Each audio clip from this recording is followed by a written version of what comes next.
विधानसभा अध्यक्ष राहुल नार्वेकरांनी अधिकारांची मर्यादा ओलांडली, घेतलेले निर्णय अधिकाराच्या बाहेरचे, कपिल सिब्बल यांचा हल्लाबोल। एकनाथ शिंदे 2018च्या घटनेनुसार नेते, आमदार, मंत्री झाले। आमदार म्हणजे पक्ष नाही, घटनेला विरोध केल्यानं शिंदेंसोबत गेलेले सर्व 39 आमदार अपात्र। सिब्बल यांच्याकडून 10व्या अनुसूचीचा दाखला। सिब्बल उद्या ही युक्तिवाद संपवणार। विधानसभा अध्यक्षांवर प्रचंड दबाव, त्यांनी आमदार अपात्रतेचा निर्णय घेतलाच नाही। निवडणूक आयोगाकडून सुद्धा नियमबाह्य निर्णय, अरविंद सावंतांची टीका। देवेंद्र फडणवीस दिल्लीत जावेत म्हणून आजूबाजूचे लोक देव पाण्यात घालून बसलेत, राऊतांचा दावा। तर फडणवीसांना राष्ट्र साथ घालत असल्याचंही वक्तव्य।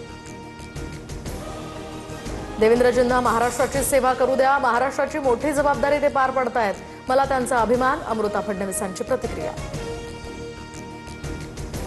भ्रष्टाचारी नवऱ्याला वाचवण्यासाठी भाजपमध्ये गेलेल्या बाई राहुल गांधींवर आरोप करतात। चित्रा वाघ यांचं नाव न घेता वडेट्टीवारांची टीका। तर कोर्टात निर्दोष ठरलेल्या विषयांवर खोटं बोलू नका, चित्रा वाघ यांचा पलटवार। मुंबईमध्ये 29 ऑगस्टच्या आंदोलनासाठी जरांगेंचा अर्ज, आझाद मैदान पोलिसांकडे परवानगी मिळवण्याचा प्रयत्न सुरू। जरांगेंकडून मुंबईमध्येच आंदोलन करण्याची तयारी, सूत्रांची माहिती। मराठा आणि कुणबी एक होऊ शकत नाहीत, ओबीसींच्या 378 जाती असलेल्या कळपात येऊन काय कराल, ओबीसींवर घाव घातला जात असल्याचाही वडेट्टीवारांचा आरोप। धीरज परदेशी हत्येप्रकरणी एसआयटी चौकशी करा, ठाकरेंच्या शिवसेनेच्या किरण काळेंची मागणी। तर संग्राम जगताप, अक्षय कर्डिले, गोपीचंद पडळकर यांचा जबाब नोंदवण्याची सुद्धा मागणी।